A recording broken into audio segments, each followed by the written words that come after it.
My brother. Yo, what is up, Good. man? Hey, man, as fucking Shorty would say, we back. Good to have you here, brother. Good to be Been a back, long too. time. We shouldn't have left you without a dope beat to step to. You know what I'm saying? Dude, I'm so happy to be back, Dylan. Welcome back, Man, everybody. glad to have you Give back, it up brother. for Dylan from Dylan's Horror Show, the most triumphant return. Station, my man. My Dude. brother. Heck yeah, man. Man, good to be back. Been too long, bro. Been so damn long, dude. YouTube sending me emails. They about to take my monetization away. You know how hard I work for that shit. Bro, if you ain't making money for them, they ain't making money for you. That's just Man, how it works, man. they still got my 80, bro. They still holding on to my 80. They won't let me cash it. They won't let me cash it till I get the hundy. We got to get that 20. Somebody put Yeah. in that 20 twin. But man, I you know, when we was talking about, you know, starting back up, I, you know, was trying to think. I was like, we gotta start with a banger, bro. And just so happens at the time, you know, this new movie Obsession came out from this director Curry Barker, who I've been following for quite some time, and we were like, well, let's let Two Gun pick, you know, because you know, he's always been a huge supporter, and I kind of threw Obsession in there, and he was like, yeah, well, let's definitely do that. And yeah, man, so we're here now to review 2026's Obsession, the movie everyone is talking about.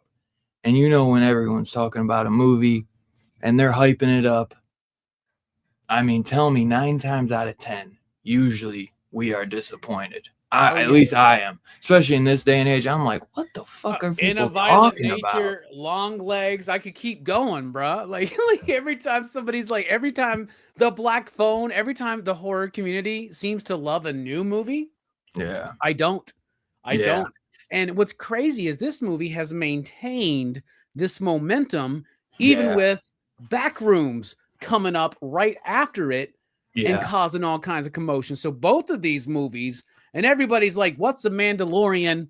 What's a He-Man? All we care about is obsession and back rooms. And I think that's awesome. I think that's good for horror Yeah. films and films in general, my friend. I mean, dude, this thing is at 94% with 10,000 plus verified ratings. That's from the audience.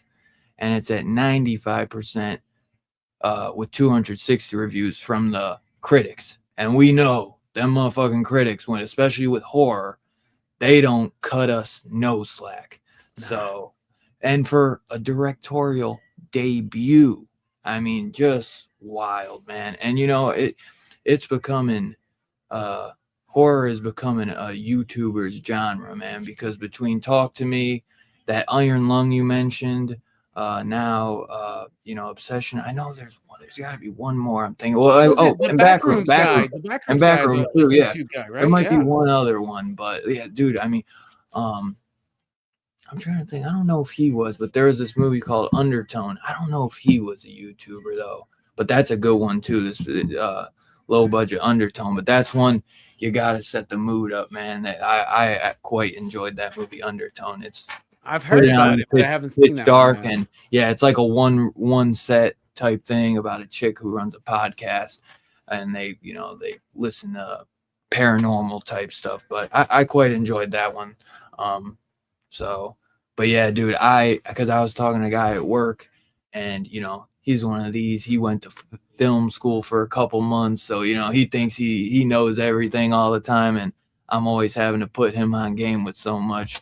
And I told him about this one, and he basically said that he's like, you don't even gotta hype it up, because I was like, I don't want to hype it up too much, because I don't want to get you too excited and then like get your hopes up, and then like, he's like, dude, you don't even gotta say nothing. He's like, nobody will shut the hell up about this movie.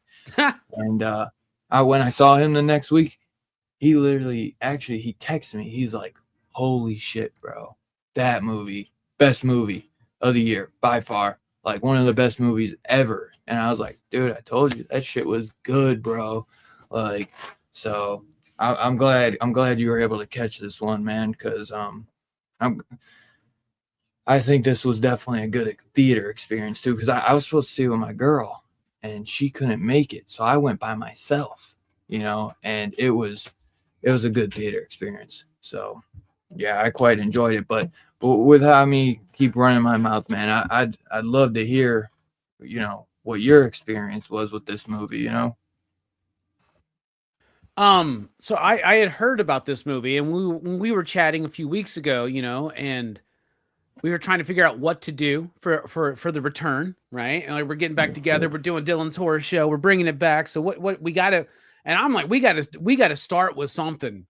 And what I was thinking of, Dylan, was we needed to start with some kind of like classic, slightly off kilter, not super remembered, but slightly remembered movie. You know what I'm talking about, right? Oh, like yeah. something I was like, thinking the same. oh my God, I haven't thought about that movie in 20 years, or something like that, right?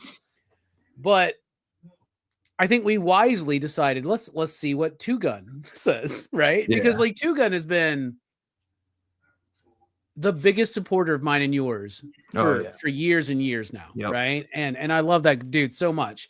And when both him and you mentioned this movie, and I had heard, and I had heard all these people mention this movie, I was like, you know what? This is a good, definite reason to guarantee that I will have to watch this movie. And I was telling you before we went live, I was a little bit worried that it wouldn't be in the theater for me to watch it in the theater in time, because I mean, I've stayed caught up with everything for like the first 3 months of the year. April and May have kicked my asses, like my schedule's ass. It's just like, it's been ridiculous. I haven't been to the movies since The Bride at the very end of March. So I didn't go at all through April. I didn't go throughout May. I made sure that I could carve out some time. Friday, I went and saw Masters of the Universe. Hated it. I'm gonna go tomorrow. I didn't like it. I did not like. All my homies are loving it. I've been hearing good, because I was hearing some hype, and I was like, because I had no expectations, none. Yeah. So. Well, all my homies like that movie. I definitely didn't like it near as much as them. Like, I mean, Jelani gave it a perfect score, bro. No way. And I'm like, Jelani, I don't know what you were drinking that night, but whatever it was, save me a glass for the next time that we're hanging out.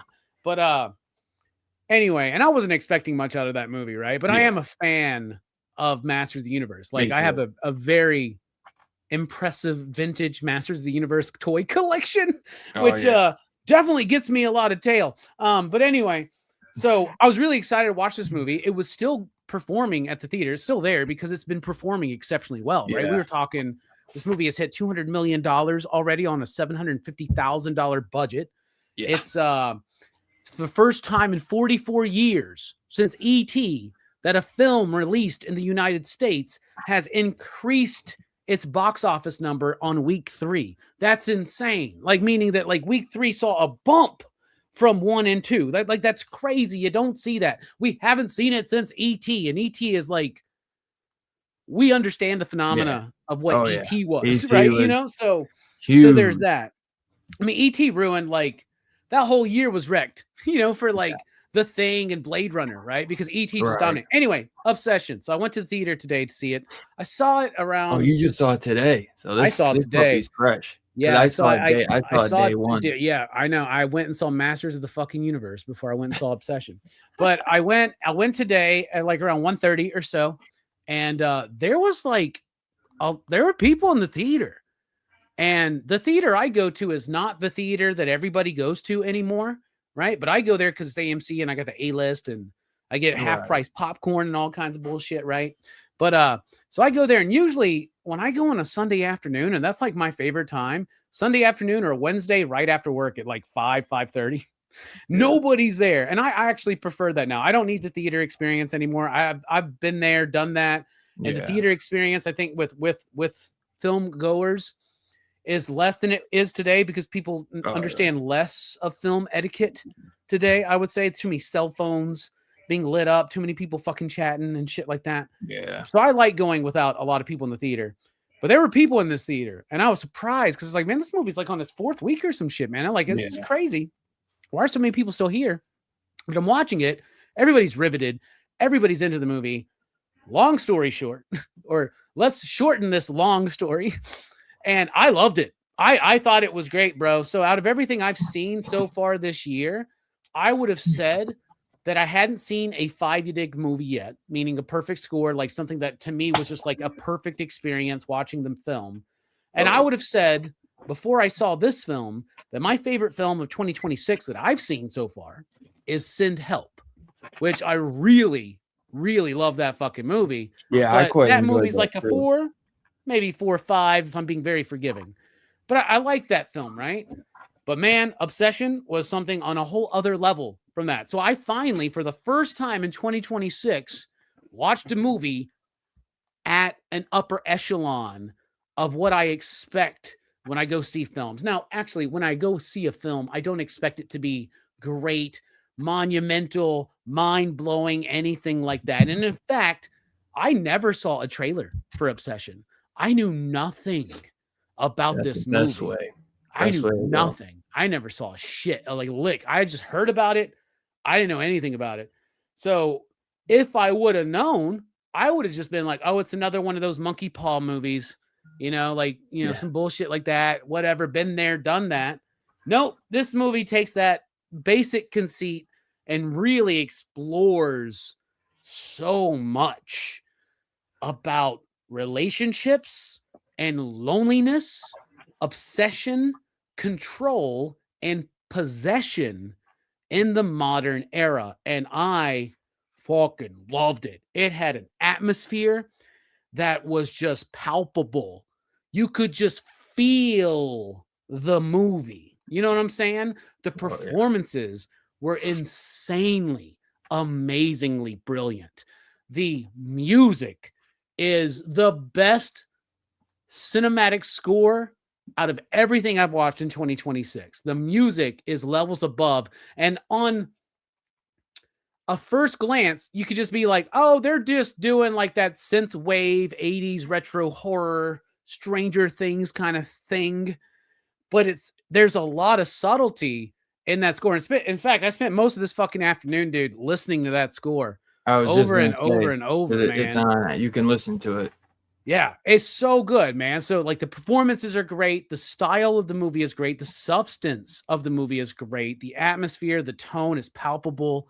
The music's great. The thematic material is there. Bruh, I'm telling you, and I don't want to bury the lead and I don't want to like give away too much, but I'm telling you, I found my first, I think, perfect movie I've seen in 2026, bro. This movie blew me away. I loved it. And it's also genuinely terrifying, right? Because we've all kind of been there on many sides of this. Like the idea of like longing for someone that we're too scared to show like what we really feel. Also, the idea of being controlled by another person. Maybe also the idea of seeing friends of ours get into relationships that we know are toxic and codependent, and having to watch the failure and the de-evolution of multiple relationships. On top of that, dude, this movie's got me thinking all fucking day long, bro. Plus, I also watched another movie that we're covering tomorrow night, Black Coat's Daughter. My brain,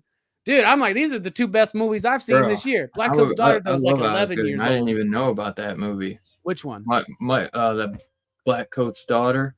And it's an Osgood Perkins movie, right? We're going to be covering that tomorrow night. You know, I'm not a fan of what I've seen from Perkins so far. By the way, Anthony Perkins' son. Why did I just find that out? But I don't like Long Legs. I did not like The Monkey. Black Coat's Daughter might be a different experience for me. However, Obsession, a movie hasn't hit me like this since. I mean, not even Weapons really hit me like this. Barbarian, maybe. You know what I'm saying? But like Weapons, because I went into that blind myself. Yeah, me too, right? And like Weapons is like my favorite movie of 2025 that I've seen. Yeah. But Barbarian had more of an impact on me when I first watched it. Obsession delivers that. Like it's familiar material done slightly different in a very effective way. So I loved it, Dylan. I loved it. I fucking loved it. So thank you. And thank you, Two Gun. And thank you everybody else who's here right now. Watch Obsession if you haven't already. I'm pretty into it. I'm so glad to hear that, man. But yeah, just let me shout out the chat real quick before we continue. Just want to say what's up to GT Comics. What's up, man? What's up, Kevin? Always good to see you, brother. Geeks Unleashed. What's going on? Rogue Collecting. Two Gun as always, man. Man's probably never missed one of my shows, I tell you. Rogue Collecting. Hey, oh Billy. What's up, brother? Got a little bro in the chat. What's up, Ev? The name changes. What's going on? I think that's it for now. But yeah, man. Like I told you too, you got the one of the co-stars in this, because a lot of times the director Curry Barker actually acts in his movie. So I was kind of like happy to see that he didn't act in this, because I was like, I think he really wanted to focus on just directing. And I know he also like produces the movie. He cuts it, you know, because he's like, he edited it. Like, all that shit. He did everything. He's like, I can't wait till I find an editor that I trust. He's Let like, me tell you something. The last thing we needed in this film was his pasty ass white face up in there, man. Let me tell you something. Yeah. But he looks like somebody who has a YouTube channel, doesn't he? Yeah, he sure does.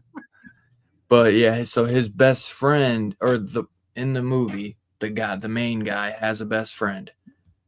That's the director's best friend in real life, and they have a YouTube, TikTok, IG called That's a Bad Idea. And they basically for years have been they dropped out of film school during COVID to start a channel. And originally Curry was like, it's going to be an internet based thing only. And then it wasn't really going anywhere. And they dropped like one short on TikTok and it blew up. And he was like, okay, I guess we're not going to do the internet thing anymore. He was like trying to be like fancy or something, artistic, like only here. But they're very inspired by Key and Peele. And it's a Key and Peele type story because now look, you know, he's having the Jordan Peele moment, you know, where now he's had this big break and just finished it. He's already editing his second movie, Anything But Ghosts, where him and his best friend are playing paranormal researchers who are basically phonies, but then they stumble upon you know, a real ghost. Which that's hilarious. That reminds me of that what was that Adam Green thing, right? That documentary they did about the digging up the marrow. Yeah, where they're oh shit, this is real. Yeah.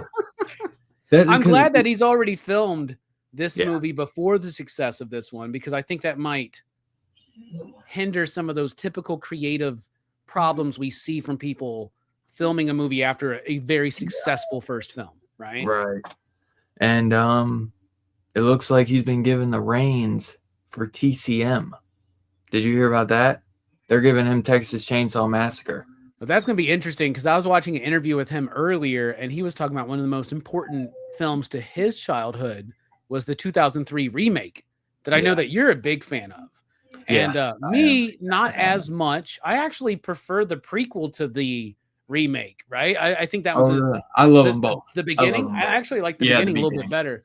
But I have an appreciation for those because once you go through the entire Texas Chainsaw franchise, bruh, that's a tough franchise to get through, man. It really is. You know, there's something I appreciate about every one except for Leatherface. That's the dog shit one of the whole franchise. Yeah, that's pretty cool one. But that's going to be interesting to see because I would love to see his approach. Now, I'm definitely going to be watching a lot more of his YouTube content and his previous short films too, especially what's that one? It's like the hour-long one because I've heard other people talk about Milk and Cereal. Milk and Cereal. Yeah, I hear that's really, where really cereal is spelled like serial killer. Yeah, word. And that's like shot like a found footage.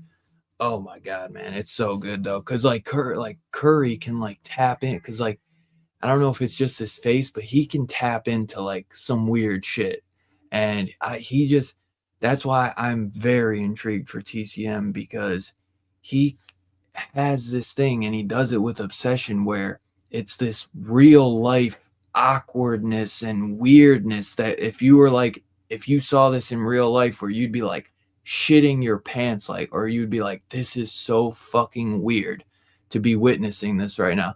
That's like how I felt during Obsession, where I texted Evan. I was like, I'm so numb to everything. I was like, but genuinely, some of this shit is freaking me out. Like, this is so awkward. I like felt like when she's doing that scene when they're at the party, when he's like, it's dude's night, it's guy's night, don't bring her. You're a fucking pussy if you bring her, you know. And he brings her, and he's like, you're a fucking pussy. You couldn't leave her. And then she does that thing where just in front of everyone, and you're like, I'm just like, oh my god, if that happened like right now, that would be so fucking crazy. Yeah. You know what I mean? And the scene's even crazier because then when you look at it and you know through, like, this movie does not treat you like you're an idiot, right? It does not beat you over the head with exposition. I think I was watching the Critical Drinker talk about it earlier, and he was saying, like, I love there's no second act fucking investigation where he has to like figure out where this fucking Whispering Willow fucking wish thing came from, Willow. You know, like that second act of The Ring or some shit like that, right? Where like, and they do this in all of these fucking movies. Even Talk to Me does it a little bit, right? Where they have to find out where this thing came from. Right. They don't do that in this movie, right? They just kind of like matter. It doesn't matter. They just kind of stick with it, man. And this movie does a great job of not treating the audience like an idiot. And one of the things that it does is it does mention that she's a writer, right? She wants to be a writer. She has ambition. By the way, Bear, no ambition. None. Yeah. We know about Bear in this movie, because that food critic shit is not even real. Okay. That's just something he said to get through that conversation. Right. Only thing we know about Bear is that he's lonely and he feels like Nikki is the resolution to his problem. If I could have her, she will. I mean, we've all been there. We've seen people there. This person will fix me, right? And then you get in the wrong relationship, bro. But when she's doing that, it's crazy because we're also seeing a little bit of the real Nikki using her writing skills to tell a very awkward version of the Hansel and Gretel story where she's basically saying, I'm forced to fuck my brother, is what she's telling everybody in that scene. And it's kind of nuts when you realize that, right? Like, I don't know, man. That's because her performance, her name's what, Indy something? Indy Navarrete or something. She's amazing because you see Oscar Wish Nikki and Navarrete, real Nikki. Maybe. You feel both versions of that character fighting right throughout the movie. And yeah, she should be nominated for an Academy Award. Yeah. She won't be. And if she was, she wouldn't win. The redhead from Weapons won an Oscar. So I'm just like, dude, she needs Well, she took a lot of inspiration apparently from Mia Goth's performance in Pearl. Apparently, Curry Barker had her watch Pearl. Yeah, be like Pearl, and he didn't have her watch all of Midsommar, but he had her watch some more of the more intense, like Florence Pugh emotional beats. Yeah, because they're so raw, is what he was saying. And dude, that's what's here. It's raw, dude. Really when they're in bed and she's like, she's screaming at him to fucking stay. And he's just like, yes, I love you. I love you. Like, bro, some of us have all been there. You know what I'm saying? Yeah. Where we're just like, oh, whatever I need to say, just get through this moment. But I'm leaving my ass from this crazy person tomorrow, dude.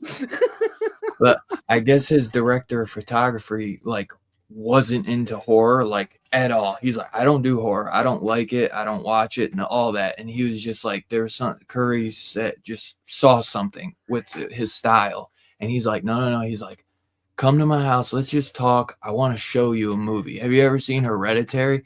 And he's like, no, dude, I don't watch horror. Showed him that. And he the guy was just like, oh my God.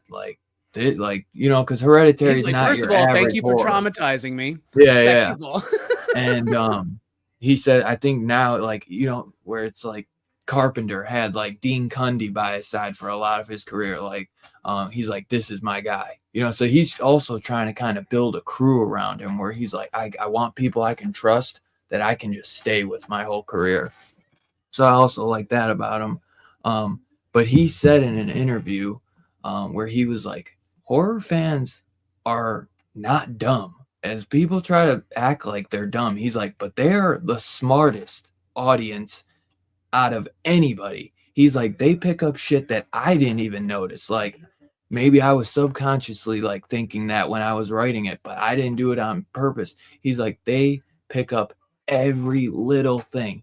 He's like, so you cannot treat them like they're dumb in a horror movie. And he's like, and that is a big problem in a lot of these movies nowadays. He's like, so I was not going down that path. And I think it shows with the way he does this movie. And he doesn't need to spoon feed you, like you said, where they got to go investigate it. They just make that phone call to the, the customer service, which is actually him talking, but it's just you want to speak to her right now. And you just hear nothing but screaming, like she's in hell. And it just, dude, that's just a very chilling scene. It reminded me of something and I could not place it throughout the entire day. There's a recent movie I've seen. I don't know if it's a recent movie or if it's something I've seen recently, but there's a scene similar where somebody calls a customer service number and the person's like, nope, this is just how this thing works. It felt very familiar to me to something I've watched recently. I cannot place it. What's up, Fable? How you doing? I was just telling Robbie, you brought up Hokum, and I was like, you gotta watch that. So we might be doing Hokum too at some point. Well, I definitely am down. If you are at some point, Robbie. But definitely one I've heard great things about Hokum. We definitely got one to announce at the end of the show that we'll be doing though. But yeah, she looks at bears like her little brother, So yeah, and that's the whole point of the Hansel and Gretel bit. Now I had to have a YouTube video explain that to me because I didn't get it at first, really. Yeah. But I should have. But it's just so unnerving because you kind of deal with secondhand embarrassment, right? With how she's acting. You deal with that secondhand embarrassment through him, but also embarrassment for her, right? Acting like that, and you just kind of how awkward it is to everybody, and everybody plays that scene so well. But when you look at that and you start noticing what she's saying, how that compares to the rest of the film, it's pretty fucking intentionally layered to be that way because, yeah, dude, it's exactly like Evan says. She views bears kind of like a brother. Here's a tragic thing in the movie. their relationship might have had a shot. Yeah. Before he couldn't tell her how he felt when she asked him directly how she felt. The whole first act of the movie, right, is him trying to figure out if he's got the balls to tell this woman how she feels. It's like every teen comedy in the 80s and the 90s all thrown into one, right? And it's his frustration at his lack of ability to do that. And he's not even trying to make that wish, bro. That's what's crazy to me. He's literally just breaking it because this was his gift to her. Right. And he's just breaking it. And he's, but bro, like, she says that line where she's like, dude, because he's acting weird. He's like trying to get his words out like he wants to say something. Man. She knows. They could have made that way. And that's the tragedy. And I think Indy herself said this is the tragic thing is we will never know if they could have made it work because he didn't. And I do want to point this out because a lot of people want to talk about who's the real villain of this movie. And this is a movie to me without a villain, right? I think the villain is just human emotion, right? Yeah. But like Bear did not intend to start this. He took advantage of it once it happened. And he kind of thought it was a joke too. And he did take advantage of it, you know? So it's, you know, that whole thing where people are like, well, my intention wasn't to do this shitty thing. Maybe not. But once you realize the shitty thing is happening, you got to correct it, right? You got to try to correct it. I don't know, man. I don't know what I would do in this situation, Dylan. I don't know. I'd get the fuck far away. I'd just be like, I'm moving to across the country. I'm going to Israel. I'm going to India. I'm going to China. I'm going to Australia. Like, I don't know, South Africa. I don't care. Feels then that he can't get away from her because then that like he still cares about her. Even like he's obsessed with her, but he still, you know, even if he, you know, he can't get that relationship, he still loves her as a person, as a friend, you know, and he doesn't want her to kill her because she says like, if you left me, I'll die, you know, like I think that's also what, but he also likes that he finally like has her, you know what I mean? Well, yeah, but exactly. A lesser film would have had him actively trying to end her life in the third act, right? To just try to force the fact that he's not a good guy. Yeah. But he's not. And he does have an affection for her, a true, genuine love that they have for each other. Where that love develops or grows doesn't, like, they don't know that yet, right? And we'll get to all that. I love their actual friendship too. Like we don't get a lot of it, but what you get, you really like. I love that friendship. And it's very subtle. Yeah. They both tell you, like, he says, you're the first person to call me after my grandmother passed away. She says, you're the only person I can be authentic with.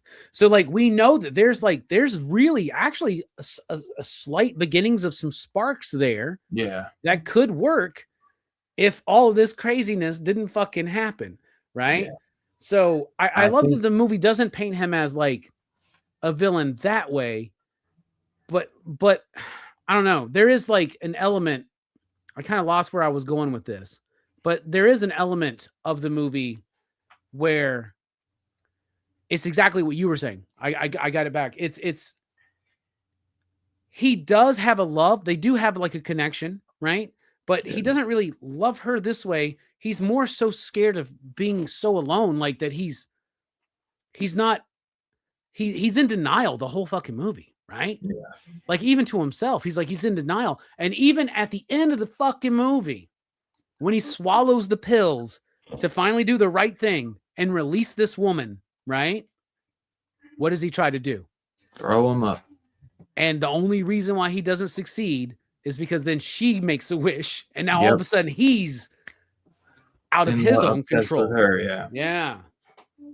Yeah. So even then, dude, and it's not a love thing. Right? It's a selfish kind of thing. Yeah. Like you were saying. But the thing is that what's beautiful about the movie is that it's not all just one thing.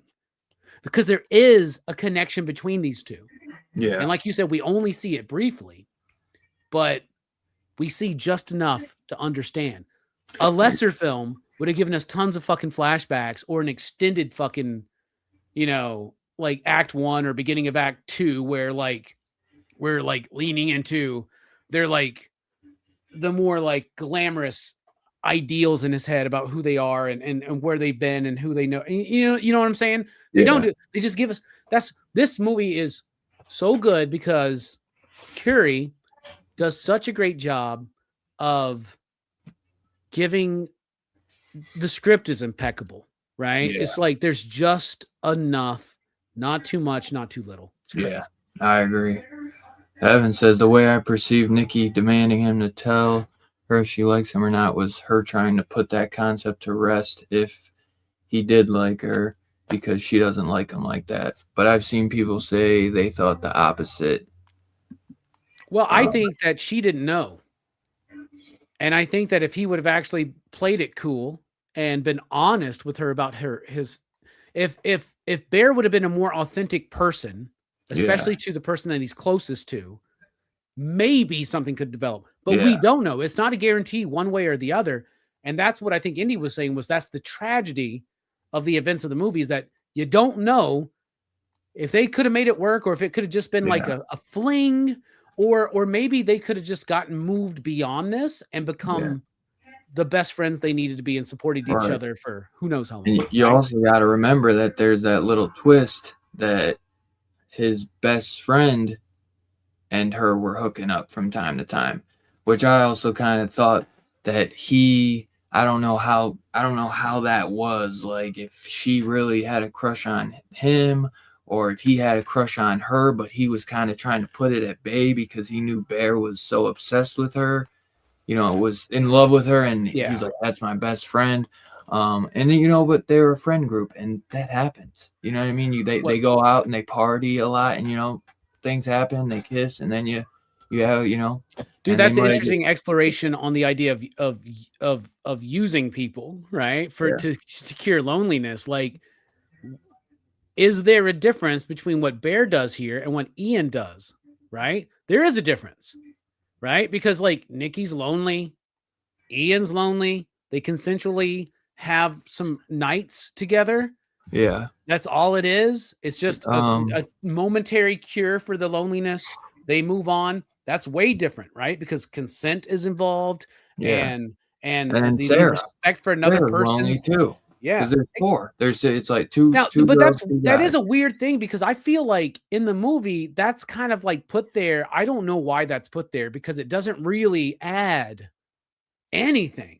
It doesn't even add a true sense of betrayal to Bear in the movie, because it never like hits him that way. And I also don't think it should. When she gets killed. Or no, when the reveal happens that Nikki and Ian had this like on again, off again kind of thing. Well, because he doesn't even care at that point. It's really weird, because I don't know what that adds to the fucking movie. I don't know. I know what you mean by that. Yeah, I don't know if that's to kind of add something, but they don't really get into it. Maybe it should have been revealed at a different earlier in the movie. Maybe it just might be more to add to like.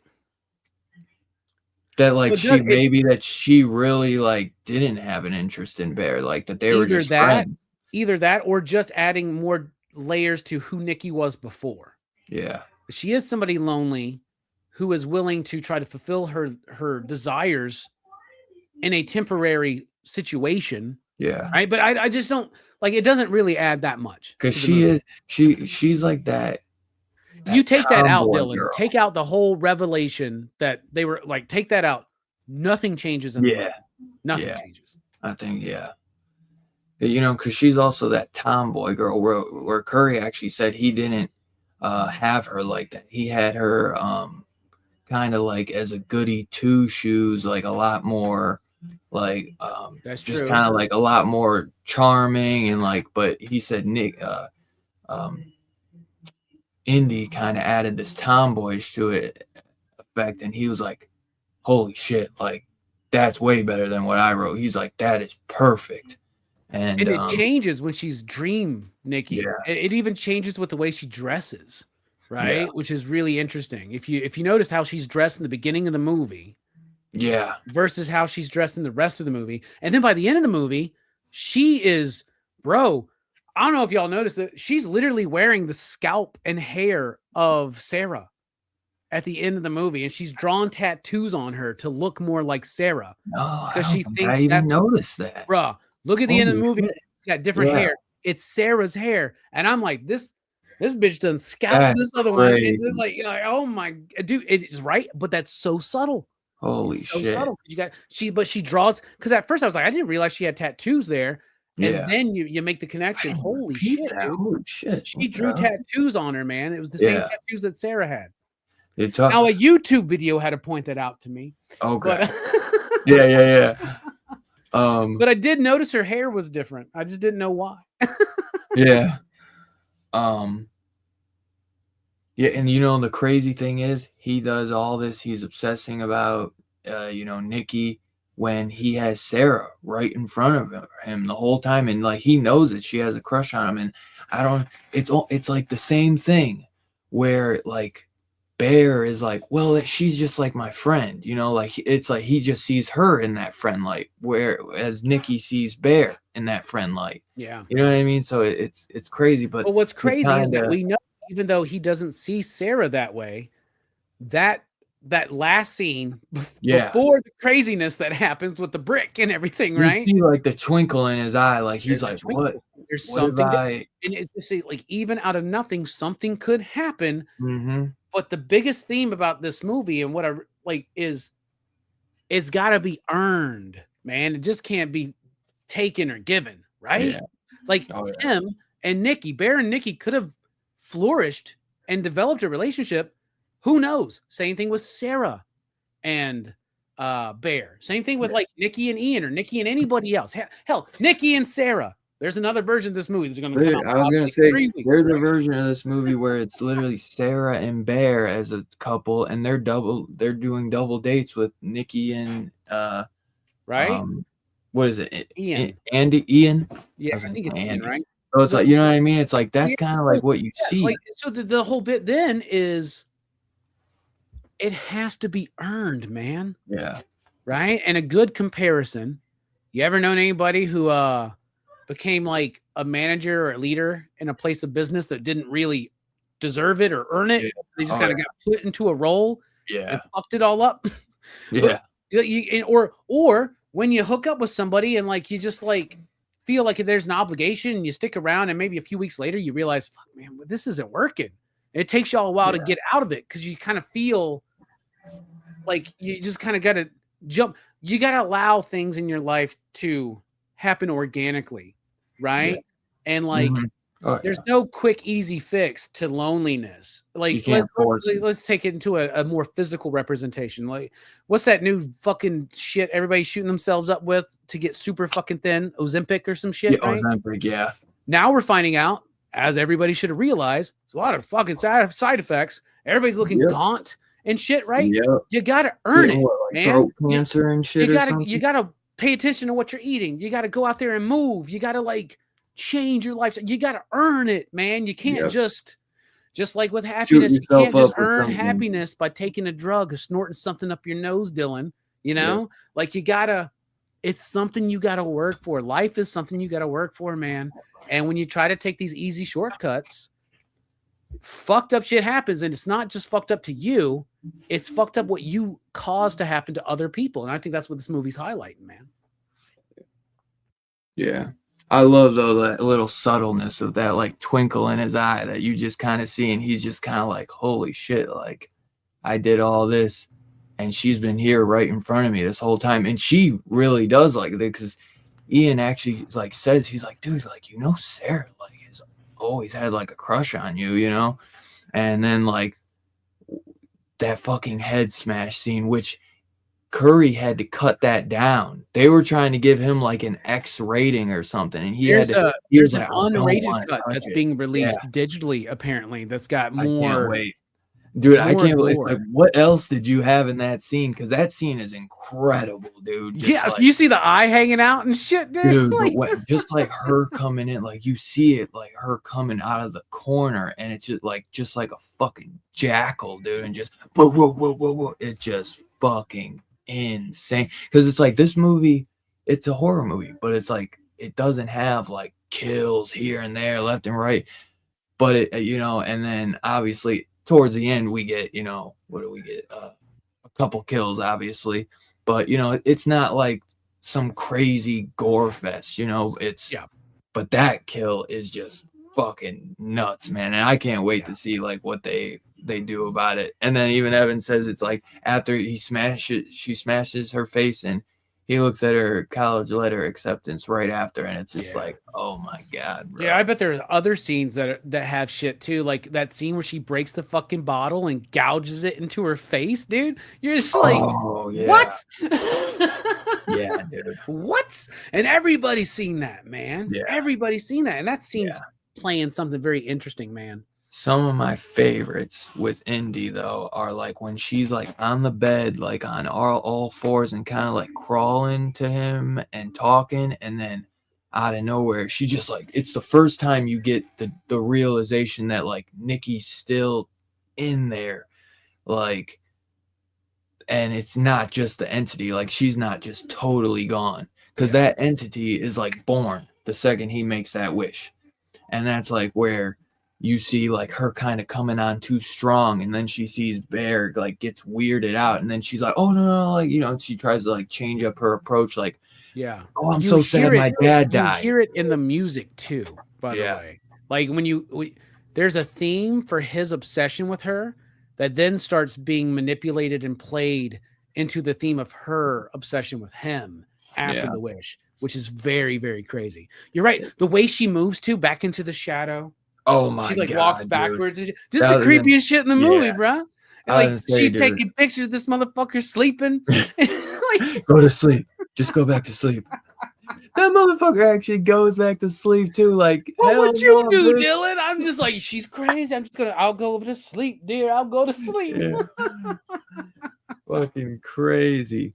I love the way he lights this movie with a lot of natural just lamps too, like in the house where like there's a lot of dark corners and stuff, and just I love the way he lit the movie. But not too dark, man. That's something about cinematography that I'm loving over the last couple of years, is they're correcting that over dark mistake they were all making, man. Yeah, dude. I think he knew he didn't want to do that, so I love the way he lit it, where, you know, you got kind of some corners that are pitch dark, and that's like, it works perfect where she's in the scene where she's hiding, you know. But dude, there's some scenes where her like face is in the shadow and she's talking. All you can see is like a glint in her eye and that weird smile. Dude, there was a moment I kept throughout the entire movie. I was like, is this the chick from the very first scene in the first Smile movie? Like, she just had such a good, and dude, when he leaves, but now everybody's trying to be like, she should be the lead in Smile 3. Yeah. When she leaves and just does that smile and she fucking pisses and shits all over the floor. Oh my god, dude. That's just so stands gross. there all day with the that grossest smile. thing is the sound design in that scene, because every time somebody makes a little tiny step, you hear like they're just stepping in shit and vomit. Yeah. It's just like, oh, it's so bad, dude. Yeah. Well, he told her though, he's like, just act normal. Don't do anything weird. And so what does she do? She just stands there. Yeah. Oh my god, dude, that's so fucking creepy. She duct tapes the fucking door, and he acts like it's just normal. Right, so he can't leave. But no, you could stay, because the door is like, you probably don't want to mess with all that. If you're having trouble with that door, yeah, you might as well just stay. Bro, that's like 3 rolls of duct tape, man. That's like, what the hell, dude? He's like trying so hard to get the fuck out of that house. No, it's fine. You know, it's fine. I'm still gonna go. But back to like that scene when she's crawling on all fours and does like that first jump back where you find Nikki still in there. I love how he utilizes like that jump scare, because it is not your typical jump scare whatsoever. Like, where that one actually kind of, like, I didn't jump out of my seat, but it kind of got me in my chest, where jump scare, like Conjuring, all that, those jump scares, we see them a mile away. You know what I mean? Where that one, I was like, holy shit, that was a really well utilized like jump, because you just don't expect it whatsoever. It's the best jump scare just like naturally, just like she's just kind of talking naturally, and then it's just out of nowhere. Because that's the first time she does that, so you don't expect that. You don't know that Nikki's even still there. Yeah, you know, it's the best jump scare I've seen. The best crafted one. Is it the first Smile movie, where like that like right, like when they're like they're researching some shit and like just like right next to them. And then right before that was The Conjuring with the. That's a good one. Like the clap when the light goes out and all that shit in the first Conjuring movie. Yes, that's a good one too. Hell yeah, that would be a good list to come up with, like top 10 jump scares in cinema history, right? You have to start thinking. You have to start thinking about that, man. Shit. Hell yeah. The another one, and that was just absolutely, because it's another time when Nikki's at her point, and what is it? He's getting up for something, and she's still sleeping, and the entity's asleep, and Nikki's just begging him, like, please. And this is like, I think this is like after the sex scene where you see him like when he kind of just like says fucking, and then he starts screwing her. You know what I mean? You're just like, oh my God. Like, and that face that nobody screw her. You're like face that nobody wants in their sexual partner, where she's just like so uninterested in what's going on. Just that's I love how they do that, so where like even though like the entity is obsessed with them, she's like uninterested. It's like the real Nikki coming through, right? And you hear that little small, like mousy voice. No lip movement or nothing. That's so fucking creepy, dude. And for her to say like, just kill me, and he's like, is it that bad being with me? You know what I mean? And it's just like, holy shit. You know what I mean? Just the way like that turns into a fucking pity party, man. And then so then that kind of still plays the victim. And this is something that you see with a lot of people. Now, Dylan, I don't know how you are in your life. I know how you are. You a player. Right, so you Dylan, I know you. Me and you, we get along with people. We meet people. We connect with people. You probably have friends like I do that don't really have that connect. How many people do you know that but they're the victim? It's not my fault. It's them. Right? It's like this shit. Right? And I'm like, oh, man, no, it's not. And that's what he's doing in that situation, bro. You should know what's going on right now. You have supernaturally wished this fucking woman into a weird persona to be obsessed with you. And that's what I love too, is the movie Obsession. So this is a movie about a chick obsessed with the dude. No, this is a movie about a dude obsessed with the chick being the cure of every problem he has. Right. Mm-hmm. And it causes this. Then he has to learn what real obsession is. And maybe this is what it's just, I don't know. He plays the victim mentality in that bit. And I see that in so many people in my life. And I'm like, no, dude, honestly, if you just like, this sounds cliche, but if you just like stood up fucking straight and like ate less fucking McRibs, maybe, you know, or worked on the personality, or just like let your personality actually come fucking through. Right. Then maybe. Get out your damn head, man. Exactly. That's like the whole point. Like, well, not the beginning, but after they're at the diner and he's just kind of sitting there just scrolling on the phone, and you could just tell he's just obsessing over her, you know, just in his head, like, God, I wish like I was in that picture next to her, you know, like that should be me. I should be with her and all. You just tell. Dude, there's a very subtle sign too. They show him going through her Instagram. And you're seeing all that photo of her or whatever, and you can see that he's already liked all of these posts. Yeah. So it just means he's retreading through it, right? That's a subtle way. Because a lesser film would have shown you that multiple times to get that like into your head. And then I love that this cat understands that we're smart motherfuckers, Dylan. Yeah, I appreciate that. Good. And like for him, like I know he's a horror fan, but like. I think he had said, like, you know, he hasn't seen all the Texas Chainsaw Massacres. So it's like, there's like, you know, at least he's honest, where some guy, you know, like, especially if you just got the job, where he'd be like, oh, yeah, I've seen them all. You know what I mean? Just trying to like be like. I mean, let's be honest, Dylan, as two people who have seen all of them, don't we kind of wish we could say we haven't seen all of them? Yeah. Because I know he was saying too, like, when he's like, the fans are like, there's nothing left in this franchise, because the franchise has gone so up and down, you know, like from left to right, you know, like just so like in some weird fucking ways. I mean, dude, there is no fucking film franchise like TCM. Every movie is like, do you know that new thing they do where they're like, we're going to do a sequel that's discounting all the other sequels? Dude, every Texas Chainsaw Massacre movie does that. Even Toby Hooper's sequel is like that. You know what I mean? Like, It's crazy. But because he's like, I beg to differ. He's like, that franchise has not even scratched the surface. I agree, man. Nobody knows what to do with it, dude. Yeah, I think yeah. So I'm very intrigued, man, to see what he does. But yeah, back to I was gonna say, because remember after he's scrolling, Nikki calls him and to come like hang out, and she's like, oh, it won't be the same. And he's like, no, he's in his pity party. I know his cat just died, but he's also in that pity party. We're like, no, I'm not gonna come. I'm not gonna come. I don't want to come this time, because he's just sitting there wallowing. Because also they've had that conversation where Ian's like, fucking man up, bro, and tell her how you feel. You know what I mean? And he doesn't want to do that yet because he's scared that she's gonna say like, we're just friends, bro. Like, you're my little brother, you know?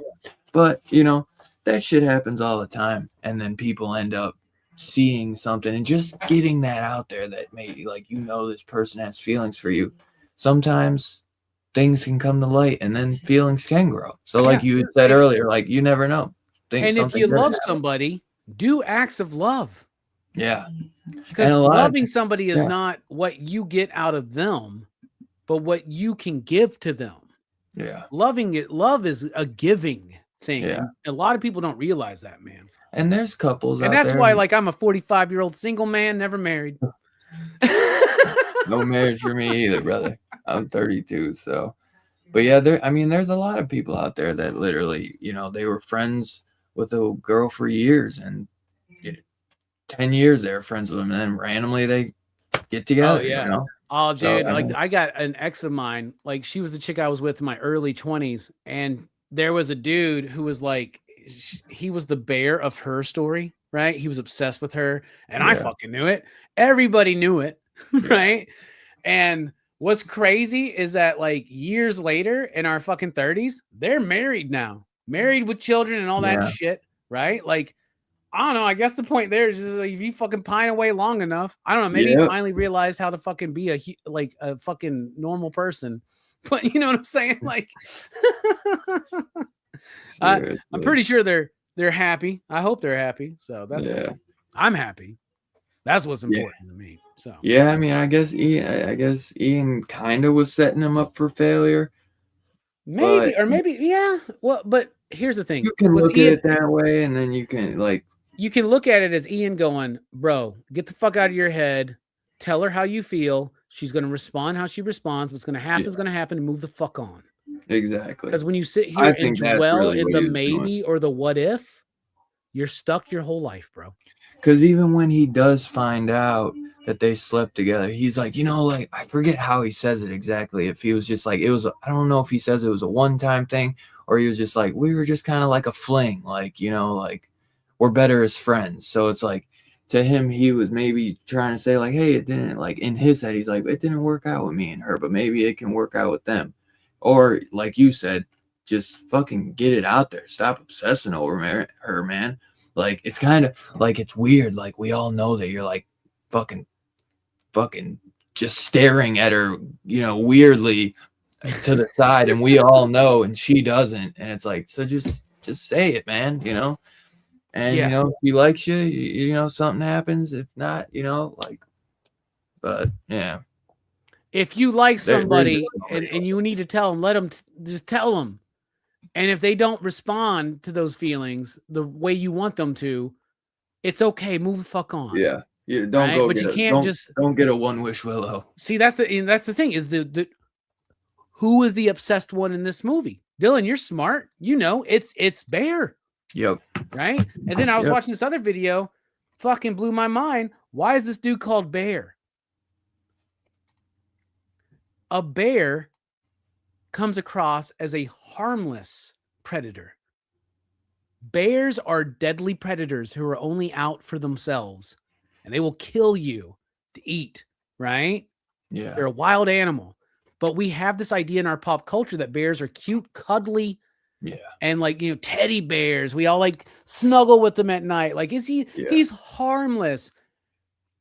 And there's a lot of discussion about like who's the real villain of this movie and all that shit. And the real villain is just, honestly, the real villain is obsession, right? And like not moving forward. and not dealing with things. But like, I don't think that Bear is as simple as being a villain, but I also do think it's kind of slightly on the nose and slightly off the nose that his name is Bear, because he is kind of predatorial, meaning that once he realizes he's got his prey, he finds it difficult to let it go or let other people come near it. The way you would see a scavenger animal or something. Because he kind of like hides her away once everything's happened. Yes, he does. I know, and that's typical. Embarrassed by it in a way. Yes, and that's typical like abusive relationship behavior that you see in people, right? But he's also trying to like keep her all to himself because he knows like people are gonna be like, this is fucking weird. Like that's not how. Like what's going? Because they're like, what's going on with Nikki? Like that's, you know what I mean? They're like, it's weird that like you guys are all lovey-dovey all of a sudden. Like everyone's like, this is weird. Like what's going on? Like, and that's where the switch happens. A week ago that like you were her little brother. Like, yes. You know? The switch is when we realize he doesn't care about Nikki at all. Yeah. He only cares about having Nikki. Yeah. To the point that when red flag, red flag, red flag, red flag, and he's just like, well, nah, it's fine, right? We're fine. So what? She gouged her fucking face open with a wine bottle. Who cares? It's not a big deal. You know, she's still there for me. I'm not going to bed alone. Yeah. Yep. And I think that this. I'm stronger now because she duct tapes the doors every day. Yeah. So I've been lifting. This movie was wild, dude. I love that it goes that way too. That it goes wild without trying to like. It's being subtle. It's you watch all these like ever since like Hereditary, I guess in general, like the A24, the post A24, where all of a sudden horror films became elevated. Everybody like this movie is not your typical modern day elevated horror movie because it's like it's striking a balance where it's got something to say. It's being slow and deliberate. It's got a Kubrick influence. And I'm not saying this movie is directly influenced by anything from Kubrick, but modern horror films are definitely inspired by the slow pace of The Shining. Okay. Yeah. Like, I love it when you watch a movie from A24, you listen to the director's commentary, and the first thing these asshats will say, believe it or not, huge fan of The Shining here. And you're just really like, no shit, man. Really? Gun and tell. It's got like everything I love. It's got like the best of like cerebral horror films, and it's got the best of like in your face, like doing what other things won't do horror films. I fucking love it, man. Yeah. I love the fucking ending of this movie too. Did you see there's another relationship movie that Together with Dave Franco? That one was pretty good. And that one had a weird ending, but it was kind of the only way it could go. But that one was actually a good like body horror. If you have a chance, that one actually surprised me because those two, Alison Brie and Dave Franco, are actually married, so they actually have a really good chemistry in the movie because they're married in real life. But I think the ending of this movie, man, it couldn't be more perfect.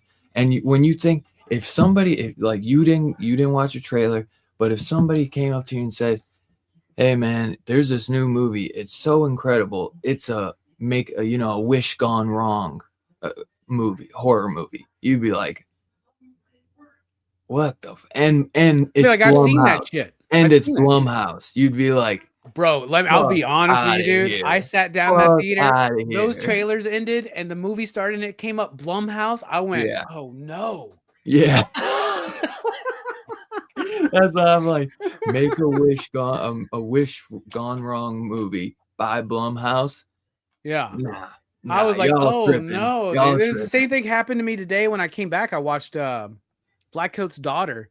And a few days ago, I was talking to my homie. I was like, yeah, we're doing this movie called Blackcoat's Daughter. Have you ever seen it? He goes, no. Oh, isn't that dude who did Long Legs? And I went, oh, no. I was like, no, don't tell me that. And then when I found out this was a Blumhouse picture, I was like, oh, no. I was surprised. What did you think of The Monkey? Did you see The Monkey? I hated The Monkey, man. You hated it? I hated The Monkey. I hated Longlegs. I haven't seen anything else from him. But I will tell you, he did a Hansel and Gretel movie too. The one with the girl from with Beverly from the It remakes. Oh, okay. Yeah. With the adult Beverly or the young one? The young one. Okay, word. Yeah. So like, I thought that was. I will say, this is my favorite Osgood Perkins movie that I've watched. The Blackcoat's Daughter. It's The Blackcoat's Daughter. Okay. Yeah, I actually thought it was really fucking good. So I'm very excited to chat about it tomorrow. But I still want to make Mike think I hated it. So I don't want to get too public with that. His most recent was that Keeper, and I tried it. I got to go back to it, but I couldn't get into that. I think that I don't think that did very well at all. That's why I like Two Gun. His comment, man. Dude, I don't even know if I realized it was Blumhouse, honestly. But yeah, well, it's distributed by them, right? Anybody. And isn't there some bullshit going on now where the art director is trying to say she deserves more money because she was paid $7,000, and she feels like because of the success of the movie that she should get more. And then I've seen a lot of people. Yeah, that's going on now, and a lot of people are like, of course. There's a lot of people being like, yeah, you're right. Like everybody should get a share of it. But then most people are like, no, art directors don't usually get share in the profits of a film. Right, we usually get a rate. Yeah. You know? I mean, if the movie made no fucking money, it's like, would you have been, like nobody knew. I don't even think Kurt. Yeah, if the movie lost money, would you be given back your $7,000? I don't think anybody thought the movie was going to do what it's doing now. I mean, to beat the fucking to be the first movie since E.T. in 44 years. Dude, imagine how that Curry Barker guy feels after that, dude. He's probably when I saw that, I was like, first time in 44 years, I was like, what the fuck happened 44 years ago? I should have been, I'm dumb. I should have put my age together because I'm 45.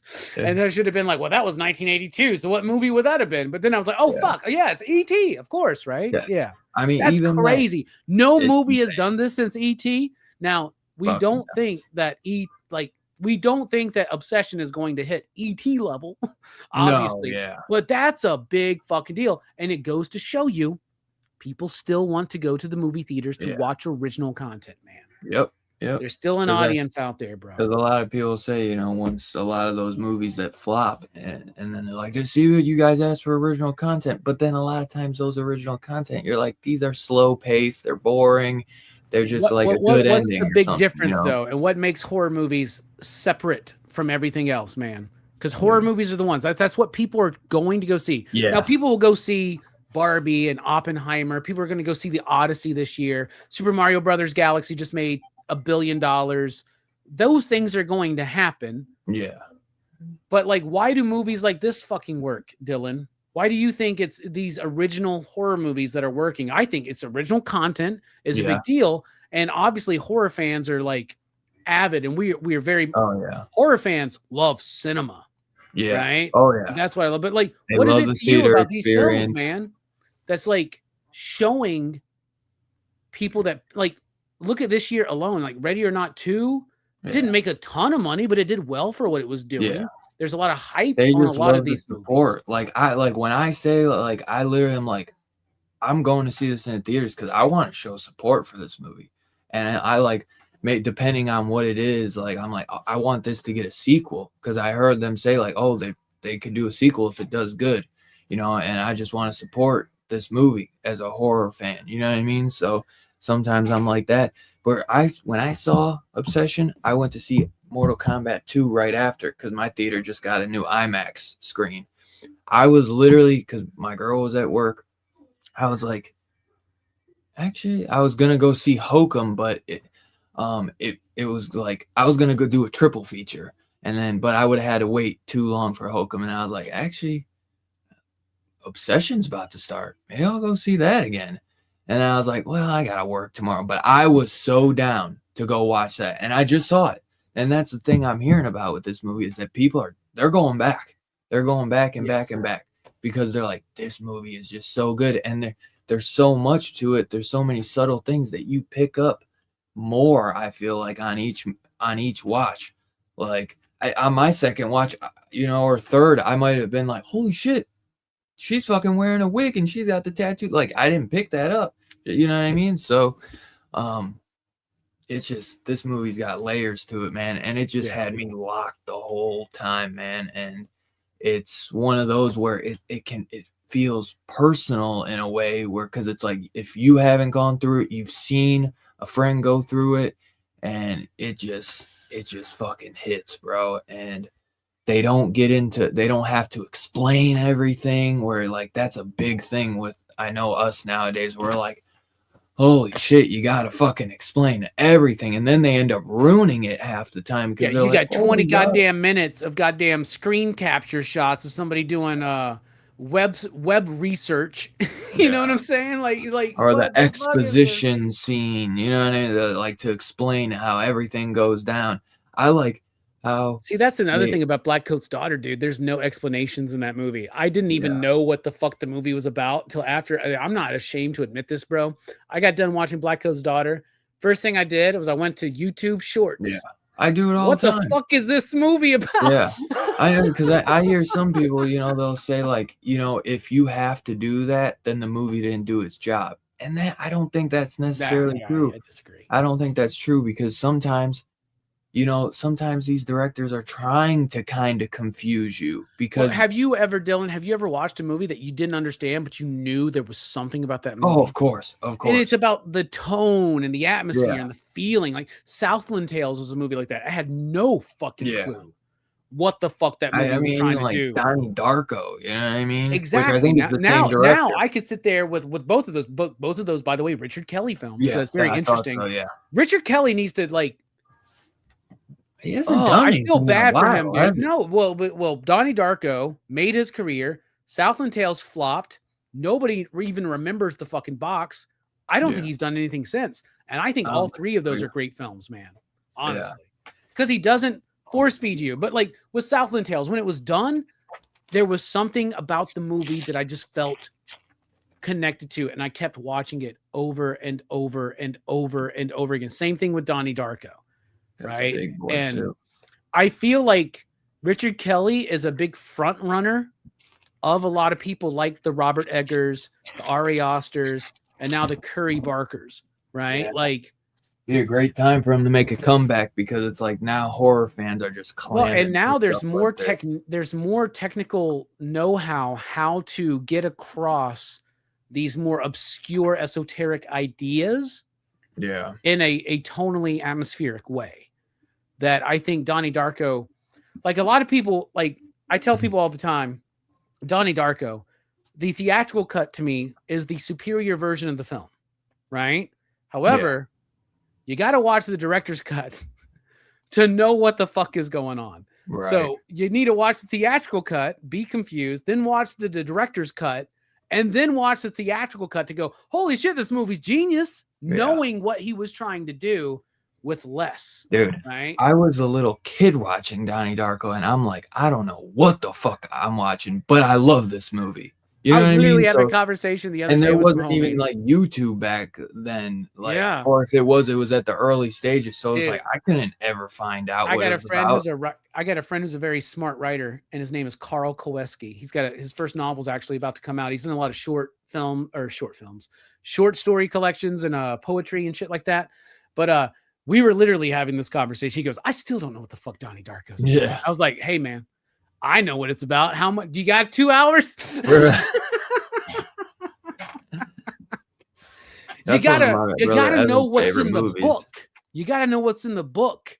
Donnie Darko. Based off a book. And I can't remember. No. There's a book that's in the movie.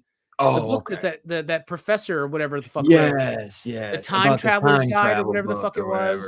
Oh yes, the philosophy of time travel. Is that the name of the book or something? I think so. And then like in the director's cut, they go into it a little bit more, and then you can actually, dude, it's so crazy. Southland Tales, by the way, Southland Tales, his follow-up. I've never seen it. I always hear you rave about it. Southland Tales is great. I'm always, I rave that. I love that. I always hear you rave about it. That movie starts with chapter 4, and it shows you chapter 4, 5, and 6. Okay. So you don't know what the fuck is going on.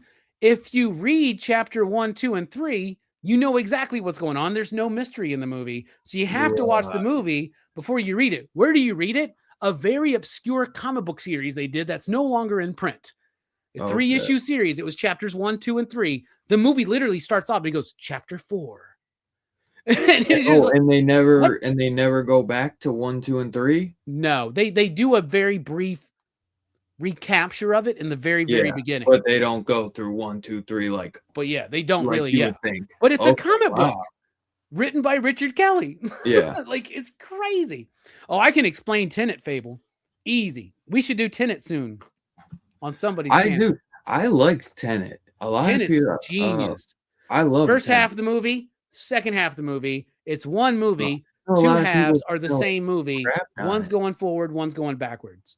It's genius. That's kind of like what he did with Memento, where he kind of meshed the black and white with the colors together. He does a video where he like does a thing. He's like, this is the timeline, and he's like, this is the black and white's on top, and then the colors on the bottom. And there's I think there's a special feature on the Blu-ray or the DVD back in the day where you can watch it in order. Oh, really? Right? There's that, or I saw somebody cut it into order. Yeah. It's not as effective. Oh, really? It's not as effective. Here's another thing. I saw a cut somebody made of Pulp Fiction in narrative order. Mm-hmm. It's not as good of a movie. Yeah. Right? Like, because I was curious with Weapons, because how that is kind of in that Tarantino kind of similar. Because it's novelistic. That's how a novel's written, bro. Yeah. Right? Like how many? I know you're a Stephen King guy. How many times you're like, you got to read a chunk, and then you start reading the next chunk, and you realize you're going back in time. In a film, it's more difficult to do that. Yeah. Right? But in a novel, we kind of accept that a little bit, man.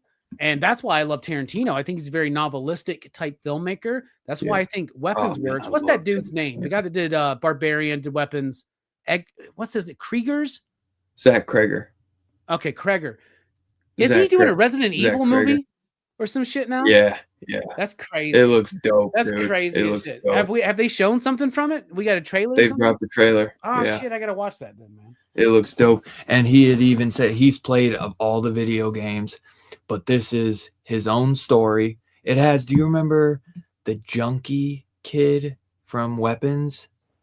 Yes. Do you remember who gets arrested or whatever by the cop? He's the main guy in it. Okay, word. He looks great in it. But yeah, it's supposed to be like its own story. It's not trying to, because they always try to like be like, this is based off of 2. We're putting Resident Evil 2 in movie form. He's like, this is its own thing. It's in the universe. I think he says it takes place in between 1 and 2, the games, or 2 and 3 or something. I don't know. But it's its own thing, which I like that. And it looks good. From some of the trailers, it looks creepy. He's got the vibe down. The cinematography looks perfect. Okay. I'm excited for that. Well, let's just hope they let him cook, right? Because let us not forget that first Resident Evil movie was supposed to be directed by George A. Romero. Yeah. And they kept trying to tell him what movie to make. They made a whole documentary about that shit. Yeah. I was so excited when I first heard about that, dude. We'll have to review George A. Romero doing Resident Evil, that would be great. And then never happened because he did that trailer, or not the trailer, the commercial. Yeah. And that commercial was dope. But Fable's super I do not like the Resident Evil movie, the original, or the I don't like part 2. I really like part 3. Really? Extinction? Extinction, yeah. Yeah, Extinction's the one I like, and I never saw any after that. Movies. I never saw any after. They're fucking they're like weird like zombie action movies. It's not Resident Evil. You know what I mean? Like those games are truly terrifying, man. Yeah. And that's kind of what this is. I think the way to make a Resident Evil movie to work, this is how to me, what was always scary about Resident Evil was the constrictive nature of the angle of every moment, right? So you need to replicate that, I think, cinematically. Yeah. But what do I know? Nobody's offered me Resident Evil yet, so. Yeah. Hey, man, I hope he does good with it. I believe the documentary is just called George Romero's Resident Evil. Okay, it's literally called George Romero's Resident Evil, and I think Vinegar he was Syndrome deep might have put it he was out. deep into pre-production on that, right? Before it all fell apart. It goes like all into it. I haven't watched it yet. It's the same company that put out the Stephen King documentary. It's called King on Screen, which I have, but fucking the Romero doc sold out like really quick on Vinegar because I was gonna get it with the slip, and I haven't. I've been waiting for it to go on sale since I won't get the slip anymore. But I'm super hyped, man. I know Fable wants to do Resident Evil and Evil Dead Burn, and I was like, well, definitely we'll do both of those. So I was like, I see. It seems like you're down for Resident Evil, but have you seen anything about Evil Dead Burn? I didn't like the last one that much, so I haven't seen anything. I love the Evil Dead Rise. Did they do a trailer? They did a trailer, right? They did do a trailer. Yes. Yeah, I didn't even watch the trailer yet because I did not like Rise. Yeah. So I'm just trying to go in the way I did with Obsession. I honestly wish I want to just go into movies not knowing anything, because I feel like every time, like Barbarian, I knew nothing. I saw like 5 seconds of a trailer and I didn't even remember that I saw the trailer. I remember I just saw like a clip of Skarsgård like in the tunnel or whatever, and I was like, oh shit, this is that Skarsgård movie. But I knew nothing, and I would have not even wanted to know there was a tunnel in that. You know what I'm saying? When you first start that movie, man, I think horror films in particular benefit from that, right? Yeah, like I'm telling you, you telling me they're gonna put out a Masters of the Universe trailer, I'm not gonna fucking watch it and go over every fucking lick of it, right? That's what I do. But there's a difference. Like, I'm not going to see Masters of the Universe or Avengers Doomsday to see something I've never seen before. You know, like something like Barbarian, something like Obsession, something like Backrooms. I haven't even seen a trailer for Backrooms. I know the lore of what the Backrooms are and all that shit. I just know that through internet culture.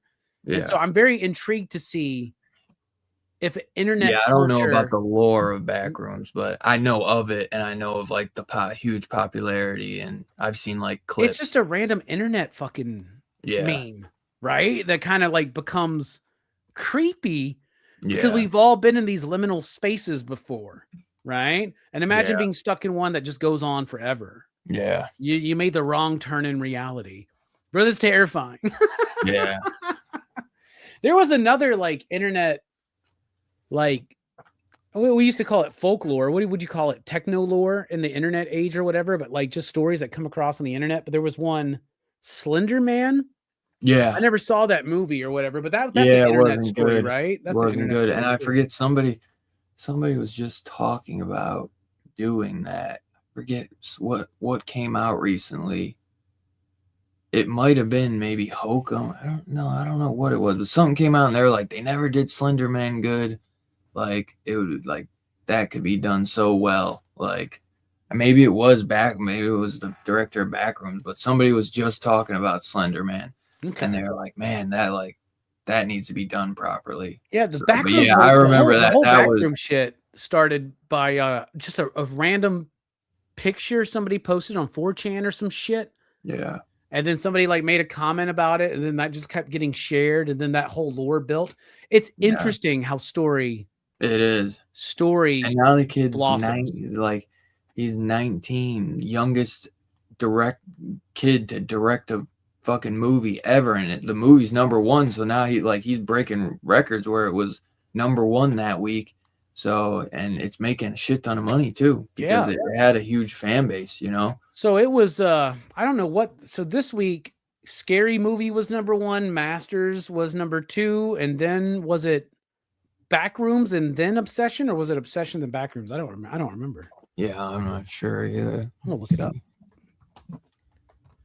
But it's nice to see these movies do well. Like, it's nice to see Backrooms. I haven't seen Backrooms yet, right? Yeah. Dylan might be making an announcement soon about that, but I haven't seen that, but it's nice to see movies like Obsession. Oh, Scary Movie's #1 this week. Yeah, Scary Movie's #1. I heard it's not that good. Did you go watch it? Yeah, I saw it. I heard it wasn't that good. Yeah, it was like one of those. I like some things about it, and I like the ending. it was my favorite part, I'd say, but they spoiled too much in the trailer, and a lot of it is just dumb, and then there's a lot that kind of just feels like just like quick little like clips just thrown in there, and yeah, there's a lot of dumb shit in it. Some people are loving it. Like, it's actually rated on Rotten Tomatoes the highest out of all the scary movies, which is kind of crazy. Okay. I want it to do good because I want it to get a sequel, which is crazy, but it's like they're doing a parody of Scream 5, which Scream 5 was like a remake of Scream. So it's like they're parodying shit they did in Scary Movie 1, where it's like, I've seen this already. You know what I mean? So there's a lot of shit where you're like, I've heard these jokes before. Okay. You know what I mean? So it's like they're done like not as good. It's also not, I don't think, a good space for them right now. They're releasing against Masters of the Universe, and Masters of the Universe, you know, is considered a flop right now, but like that's splitting your audience because you're taking 40-year-olds away, right? 40-year-olds are the ones who were 20-year-old when Scary Movie came out, right? Yeah. And so you're doing that, and then you also have the rise of like Backrooms and Obsession. Like Backrooms, it was number 3 this week, and Obsession was number 4. They moved it up. It was Scary Movie was supposed to come out, I believe, like next week. They moved it up a week, so they actually I think they should have kept it where they did. I don't think they should have moved it up, but I mean, it's still making money. It's already like double, like triple. Bro, but this is crazy. Backrooms and Obsession beat Mandalorian and Grogu. They beat a Star Wars movie in its like what, second week of release, maybe third. Backrooms got 25.9 million this week. Masters of the Universe is at 29.3, and then Obsession is 25.6. So like Backrooms and Obsession are neck and neck, and it's really neck and neck with Masters of the Universe, and that just came out. And Obsessions has been out for what, a month now? Yeah, and the big difference is I think Masters of the Universe needs to make like 400 million plus to start hitting profitability. And Backrooms and Obsession already, because horror films are smart. They've already made. They're cinematic and they're cheaper to make. Yeah, and Backrooms I think was 10 mil. So but they've already made their money back. Yeah, and they were really smart about advertising, where they didn't have to show much. Where like they would just show like a small clip of like just the Backrooms. You know what I mean? Where they didn't have to go too crazy. And that's like all I saw was that like teaser trailer. So they didn't have to go too crazy with the marketing. And Obsession didn't really go that crazy either. So, and like I said, that movie was not even made for $1 million. It's crazy, man. Word of mouth still works. It sure does. It sure does. Especially like horror. I mean, that's even like the Barbie Oppenheimer. And now this year it's going to be Doomsday, which I can't fucking wait for Dune 3. I tell you this though, that's a dumb idea, bro. That's a dumb idea, man. Dumb as fuck. I think Dune and Doomsday are both going to suffer their first week numbers because of her. In the winter around Christmas. Like I know it's different when it's in the summer. Werewolf comes out. The Eggers movie. Well, so the Barbenheimer thing was interesting because Barbie and Oppenheimer are kind of like two different audiences. Yeah, complete. But Dune and Doomsday. But here's the thing. Let's say somebody goes and watches Dune. Like I went and I watched Barbie, and then I watched Oppenheimer right afterwards. Oh, there ain't no way you're getting my ass to watch a Dune movie and a fucking Avengers movie. No, those movies are gonna be 3 hours long each. Yeah, there ain't no fucking way, dude. Yeah. And you know how dude, did you see this shit with the Odyssey where like they're like Christopher Nolan made it a big deal to be like the movie will start at the start time? Oh, really? Did you notice that? Like he made a big deal about that. Like, so like if you buy a ticket to the Odyssey, it lets you know, notice movie will start trailers at the start time. No, because we're so used to like having that 30 minutes.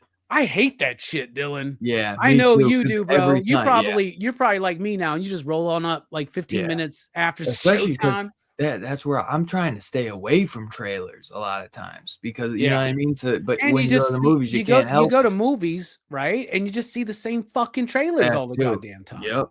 And in the midst of it, it's an insurance commercial or a Lexus commercial or a Coca-Cola ad. And then Nicole Kidman's fucking ass coming up telling you that movies are magic and shit. Yeah. I know Nicole Kidman. That's why I'm here. The only thing nice about it is because my Cinemark, they had the way they do the lines for the concession is weird as fuck. So when it's super busy, I'm like, thank God I have like 30 minutes to fucking just wait. But my girl loves the trailers. I could care less. I'll like, go watch the trailers. I'm gonna go try to sit in the line as long as possible because I don't want to. I'd be like, you want to watch the trailers? Pull up YouTube. Yeah, exactly. Exactly. Exactly. At my theater, I have a special line for my A-list pass, and sometimes I feel like a douchebag. But if that line is long, dude, I'll go into that VIP line and just be like, "Yep, I'm a member." Yep. I'm a member. Too. Large popcorn, 2 large sodas, please. Yep. Some Sour Patch Kids. But I'm actually because did you watch the trailer for the Odyssey though, or did you stay away from it? I watched I've watched 2 trailers for it. I don't know if they've done another one, but I think they did a full trailer where you saw like I watched the one where like they showed the Cyclops because I was really intrigued by that because Christopher Nolan's very like the giant in the uniform and like the metal suits. Yes. Yeah. So I'm pumped for that movie, man. So that's my most anticipated movie of the year. I know I'm going to see it, and I'm so fucking excited that my Cinemark got an IMAX. Yeah, I'm going to see that. That's so cool, dude. I have an IMAX in my AMC, dude. It's game changing, dude. Yeah, it's so great. Yeah, my AMC has. I saw Motu in IMAX. I don't know if it made it better, but really, I saw Mortal Kombat 2 was the first IMAX because I was leaving Obsession and I saw. Dude, so you didn't get to see Oppenheimer in IMAX? Nope. They didn't have one. Oppenheimer in IMAX was like, oh my Jesus. Really? Dude. Yeah. But the Odyssey's got like a lockdown, right? So they're going to have IMAX screens and premium screens for like a couple weeks. That's another thing that's going to fuck up Avengers Doomsday is that Dune made a deal with IMAX and all that shit. They're going to get all those. And here's the thing. They're going to make more money now because an IMAX ticket, I mean, I pay a fee and I can go to 4 movies a week and it doesn't matter what format, right? Right. But a regular IMAX ticket is almost $20, man. Oh, Cinemark's not like that. You get one ticket a month, but you pay. So like a normal standard movie I can see, but if I went to go see XD or IMAX, I got to pay like $4 extra. Oh, that sucks. Yeah. So I go to my AMC A-list. It's 4 movies a week. It's $20 a month in my state. In other states, it's more expensive, right? Okay. But I have one of those states where I guess AMC doesn't have as much of a presence, so it's cheaper. Dude, so I pay like $20 a month. It's like $20.99, I think, right? And I get to go up to 4 movies a week. I get everything at the lower price, so it's like I can get when they're like, I want a regular drink for 50 cents more. Get a large, so large and all that shit's the same price as the regular. Yeah. They have this popcorn pass that costs $30, but for the entire year, popcorn's half price. Oh, nice. So that means my popcorns are $5. Hell yeah. Which is still expensive for some fucking popcorn. Yeah, but it's better than fucking 13 for a large. Exactly, right? So that helps me out. And every $50 you actually spend, you get $5, like a $5 credit. Yeah. They divide it up into points. I get like reward points too, and I can use my reward points for free tickets. Yeah. So you get very frequently, especially and I get a free birthday and I get a free birthday drink. I get a free birthday drink and large popcorn. Nice. Yeah. I just use AMC is the better deal, even though they're a little bit more. But my AMC, they have the weirdest screens. Like they're half the size. The screens, I don't like them. They're tiny screens. Yeah. They don't have an IMAX. They don't they don't have nothing. The screen I saw Obsession on was one of the smaller screens, and that sucked. But it's bigger than my TV. Yeah, the sound was better. But yeah, if you like the IMAX theater we have is pretty good. We have one of those. We have the Space Center here, right? So we have one of those big dome IMAX theaters. Oh, right? Hell yeah. And I remember one time, like the first movie, because they do all these space movies up there and shit, right? And it's cool as fuck. It's a whole goddamn dome, right? Yeah, I've seen the Harry Potter and shit. Well, I've seen like all the science documentaries I've just seen there. videos right? like but I remember I went and saw a fucking Spider-Man there, dude, and I was like hurting my fucking neck trying to fucking see everything. Damn. So the AMC one is like more like, you know, cinematic. It's like it's curved. It's a nice big curved screen, but it's like it's not over your head and shit like that. So, dude, that IMAX was sick, bro. Because the sound is so much better in that theater too, bro. Mortal Kombat 2 was fucking sweet, bro. Like I was walking out and I like that IMAX is so new that it smelled like I smelled like a new smell, and I like peeked in and I was like, holy shit, trailers are playing. I look and I'm like, oh, Mortal Kombat 2 is just about to start. I'm like, I gotta watch this, bro. And I fucking sat down and I was like, ooh, bro, I can't. I'm so glad. Because I usually don't pay the extra for XD. And I was like, this IMAX is fucking sweet. And like perfect timing, because now I can, because I was so bummed. I was like, dude, I don't have IMAX by me. Well, like, you got to make sure you watch the Odyssey in IMAX, because Christopher Nolan films in IMAX cameras. Yeah, and that whole movie's filmed in IMAX. Exactly, like, where like I noticed with MK, one scene you could tell was IMAX, and then they cut back to regular. Where like, yeah, I gotta see the Odyssey in IMAX. So yeah, I'm so fucking hyped for that. Because I'm super pumped too, dude. Christopher Nolan's like, I don't think Christopher Nolan's made a bad film. I think he's only made great films, and the Odyssey is one of my favorite stories. So I'm pumped. I love Troy and all that. I love Brad Pitt's Troy. The Iliad's good, but the sequel's better. Yeah. What the fuck? But I was gonna say, because Dune, like you were saying, got that IMAX. But did you see Disney had something where they created their own version of IMAX or something? It's like some new version, because they're so salt that Dune got the IMAX deal. They try to create their own thing where it's like, where's anybody going to be able to go watch this at, bro? Like, exactly. Like, you can create whatever format you want, but if there's not the screens out there to accommodate it. Yeah. So stupid. Like, we got to realize that Dune is still a cultural phenomenon right now. And the MCU is definitely a waning cultural phenomenon, right? Like, I don't know. I don't know what they haven't dropped trailers. No trailer. They were supposed to this week. Everyone thought. I don't even know if the average person knows this fucking movie's coming, brother. Dude, no. And I don't mean average person, meaning moviegoers and comic book fans. Like, I'm talking about just they're waiting for Spider-Man to drop. I bet once Spider-Man drops, then we'll finally get a fucking trailer. And then it's like, we're talking about the guy, the guy and the gal who's only like seen one movie this year, and it was Mandalorian and Grogu. Dude, we haven't seen what Doom looks like nothing. Like, it's like there's no trailer for that one yet. No, there's no for Dune. Yeah, do you remember they would drop? I'm saying we don't know what Doom looks like in the movie. Like, we don't know what Downey's gonna look like at all. I was like, we got a Dune trailer, but not a Doomsday trailer. Yeah, sick, bro. Dune. We just now are getting we're just now getting those. Oh yeah, I saw that fucking trailer. Yeah, I'm really music in that shit sounds incredible, dude. I love those fucking Dune movies, man. And I really am not. I wouldn't have said that. Like, I'm not a fan of Blade Runner 2049.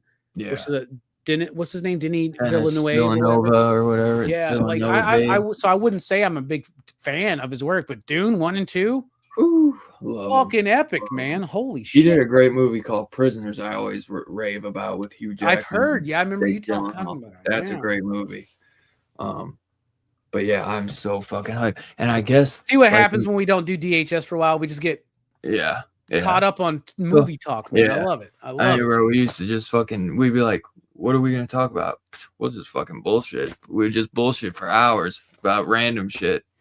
But I heard in the books, because I don't know anything about the books, but I guess they don't really get into the war as much. Like, they kind of skim over it. And I guess in the movie, they're gonna actually show a lot of the war sequences. That's what I've heard. I've never read the books either, and I hear that like Dune Messiah's got to be a very weird one to adapt, right? I guess so, yeah. And then I've heard where the story goes, like into the book series, and I don't know if they're gonna do this. Basically, this motherfucker becomes like a sandworm, like a god sandworm or some shit. Like, well, his son does. What? His son does. Yeah, and I'm just like, what? They did do a sequel to Messiah, and it's like it was a show, I want to say, or a TV movie, and James McAvoy. Children of Dune. Children of Dune, yeah. Okay. I've never seen it, but I think James McAvoy's in it. But yeah, that's what I heard, is that the son becomes like a fucking sandworm or something. Yeah, and I hear that Dune Messiah is a very cerebral story. Yeah. It's not like war-based and shit like that. It's more about like the Timothy Oliphant's character was supposed to become that, but he fought against it or something, and the son kind of gives into what he's supposed to become. There's so much, but I'm excited for it.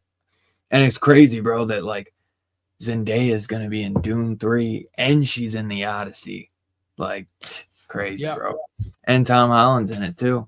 The only thing I'm nervous about is I don't know how big of a role Helen of Troy is going to have in the Odyssey, like at least Nolan's, but they got that small, I would assume. I'm guessing because they got that Lupita Nyong'o from Us to play Helen of Troy. Yeah. I mean, she's a good actress, but, you know, I don't know if anyone's storming castles for her, in my opinion. I don't know, man. We'll see how they present her, but I think she's pretty. Maybe it's just not my type. That could be the thing, because the chick from Troy was hot as balls. I understand why Orlando Bloom's bitch ass was fucking. Well, Helen of Troy is more important to the story of the Iliad, which Troy is based on. I don't know anything about the Odyssey book. Oh, the Odyssey is just about a general from the Trojan War trying to get home. Yeah, that's basically all I know about it. Yeah. Helen will have a very small role, probably. I'm sorry. Right, I had a feeling.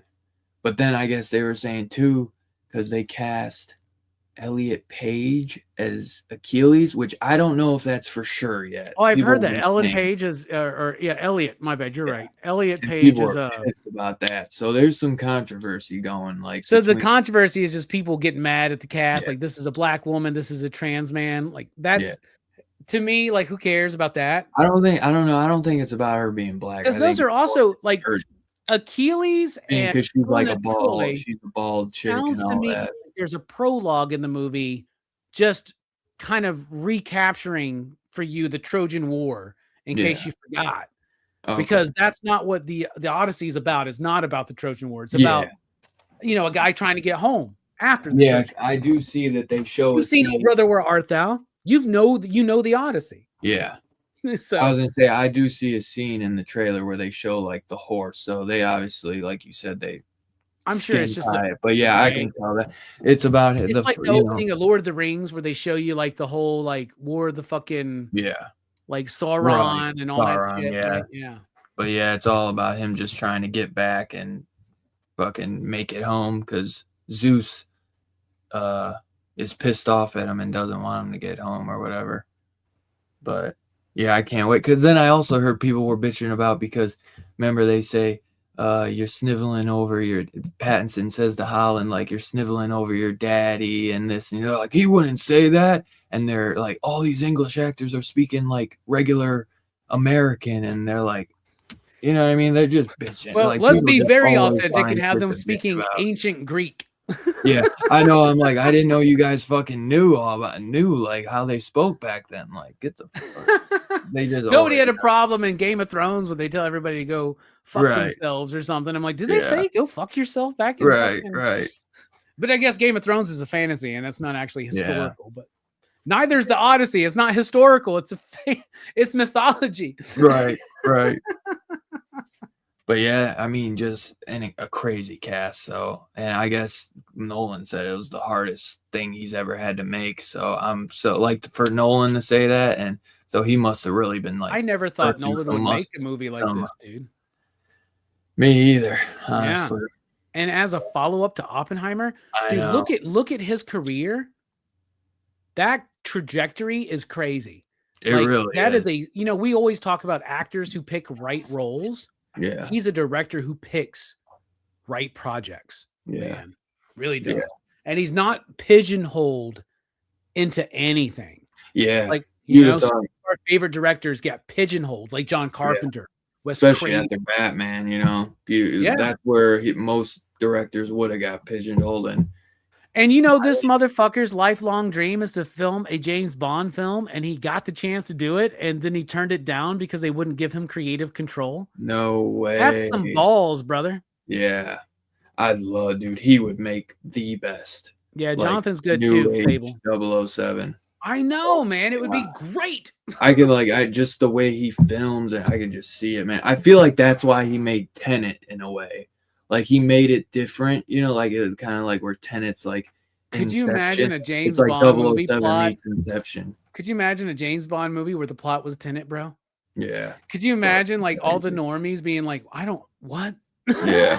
Yeah. They fucking shitting themselves. I mean, god damn, dude, Quantum of Solace fucked up a lot of Bond fans' heads. You know, I can't even imagine. Yeah. What Christopher Nolan would do. He'd bring Jonathan on too. Fable mentioned Jonathan, his brother. Yeah, they wrote Memento together, The Following together. Following was his first film, Christopher Nolan. All great movies. I actually watched Dunkirk for the first time within the last like 6 I gotta months. watch that again because that movie, actually, man. To me, that was always his weakest film to me. But I've heard a lot of people say like, dude, I went back and watched that, and they're like, that movie's incredible. So it's very incredible. I would say his weakest film is Insomnia. What's that? And I would only say that because the original Insomnia is actually Insomnia. I didn't even know that was a remake. The original is better. Second Sight just put out a box set for the original. So because I saw that and I was like, what the fuck? I was like, maybe they're just the same name. And I looked it up and I was like, no. Because I was like, Nolan made a fucking remake? Mm-hmm. You know, because that's not, but it was early in his career. It's like a Norwegian film or some shit, right? Yeah. It's got Stellan Skarsgård in it, I believe. It's a good film. Insomnia is good, but that movie was more of a showcase for Al Pacino and Robin Williams. Yeah. And Christopher Nolan wasn't Christopher Nolan yet. No, not at all. He was just kind of starting out, it's filmed really well. Don't get me wrong, but it's not the Nolan we know. I would recommend the original though. Dylan. The new one's good. I recently rewatched Prestige, by the way, which was something I always thought was decent. Oh, I love Prestige. Prestige is way better than I remembered it being. Yeah, that's a huge like cult favorite for people. Yeah, I would say that, and at now, dude, it's tough. But if I had to pick my favorite Christopher Nolan movie, it would be between Interstellar and Oppenheimer.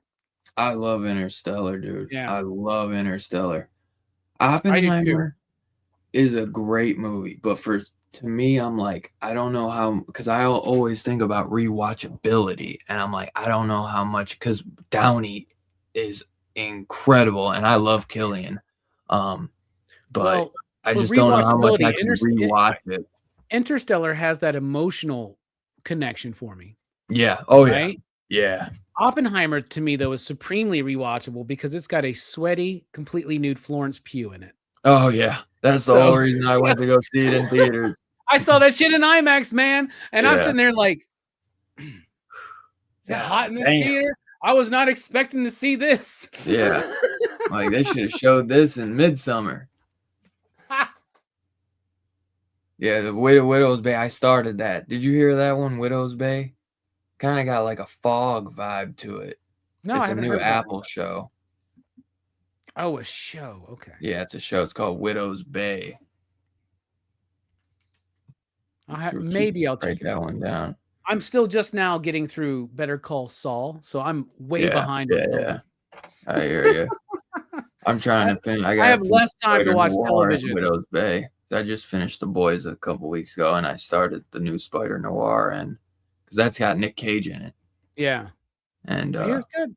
Yeah, so I'm excited for to finish those, and I've been rewatching the Fast and Furious movies for some reason, just because I've been like, wanting to just throw something random on and just shut my fucking brain off, you know. Yeah. I did just snag this new because I was holding out, but then because I have an old Blu-ray Steelbook, and I noticed it just had that new version, and I know the new version isn't as good as the theatrical, so I picked up this 4K Steelbook for the Warriors, which this is actually an Arrow 4K Steelbook, so.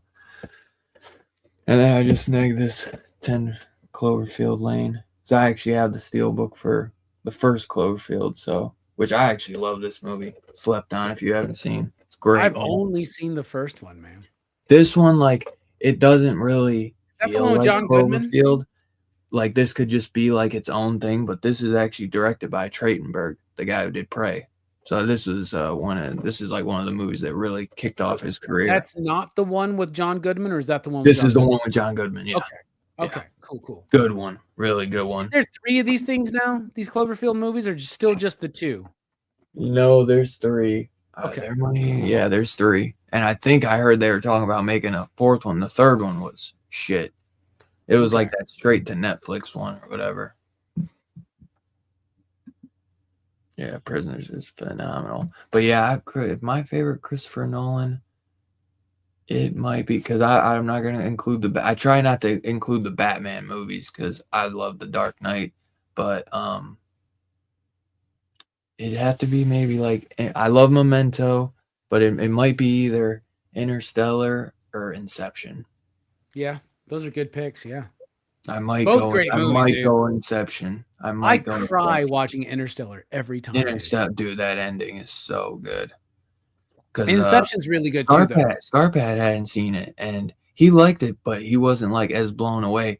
But he watched it on Discord, and I don't know, man. I always say, because like when we watch stuff on Discord, we're like on like a face, like on a call, like on a voice call. So we're like, we can kind of talk to each other, but there's just something about it where I'm like, you just can't lock it. Some movies you just gotta watch on your own, by yourself or with your lady, where you're not really. You gotta be alone with your feelings when you watch Interstellar. Where like when we're watching something on Discord, we can kind of comment back here, or like, that we have noises in the background, and I just can't. Sometimes I just can't lock in like I do, like when I'm at home in bed or on the couch. Sounds like that would be better for a rewatch. Yeah, I would. Exactly. Yeah. So, and that's why but a lot of times on Discord, he's playing, like horror film, cheesy horror films or Nazi exploitation films. Like those, I guess, work kind of better. But yeah, like Interstellar, I'm like, man, if you watch this one by yourself, you might like pick it up. And he's like, no, it wouldn't change my mind. I'm like, it might, but everyone's different. Some people can do that and it's fine for them. For me, I kind of gotta like be on my own, that's because we'd watch that Undertone on our VR headset. And even for me, when I was watching it, like, Two Gun was like, I don't know if my lady would like this. And I could kind of tell they weren't as impressed as I was with Undertone. But I was like, dude, like this movie is one where like you got to put yourself in a good setting. Where like when I first watched it, my lady was out of town. It was like 1 a.m. Lights, like house empty, and whole house dark as hell. I had the fucking volume up to 100, and I was just like, this movie's fucking awesome. Like it was just atmospheric, and the sound is a big deal for it. And yeah, I thought that was great. So I think, that's why some movies are just, the movie experience makes it too, because you're in a dark room, and that's why I know, like, when you're saying like some of these motherfuckers got their phones on, their lights, and it's fucking up my vibe, so because there's a lot of times where I go for the theater experience, but I don't need a crowd. You know what I mean? Yeah. Like maybe for like scary movie, it'd be funner with a crowd, but like I don't need that really for horror movies. Like, Yeah, I'm fine by myself. I'd take that fucking theater all to myself if I can, So hell yeah. All right, you want to rate this one then, man? Get up out of here. I would say Two Gun gave it a 4.5 and Evan gave it a 4.75. So yeah, let's rate this sucker. Back to Obsession. If you guys are just coming in, we're rating Obsession. 2026 is Obsession. Originally when I came out, I was at like a 4.5, 4.75, but when I went to my letterbox, Evan was like, "You gave it a 5?" I was like, "Had to, brother. Had to." Like, I just had to fucking, this man deserved it all, man. So, favorite horror movie of the year, no doubt. One of the best horror movies in the last decade, for sure. And just so well done. One of the greatest directorial debuts ever, I'd say. And just impressive at the box office. It's just crazy how this thing keeps going. And yeah, man, I'm giving it a 5. Give it a 5 for sure. High rewatchability, so atmospheric. Music is incredible. Acting is insane. I mean, the girl, the Indy Navarrete who plays the main girl is holy shit. Fucking Academy Award nominee. Like, she needs it. She needs it. Like, I don't give a fuck if this movie is done by Blumhouse. She needs that fucking Academy Award. I agree. At the very least, she better get a Grammy. Like, she needs a nominee, and she really should be winning it. And it gives me a little faith since Weapons got it, you know, like maybe we're finally kicking through to the Academy. But yeah, she needs it, man. Like, and I mean, I think she's a nobody. You know what I mean? Not no more, obviously, but hasn't done anything I've ever seen, you know? I'm looking at her thing right now.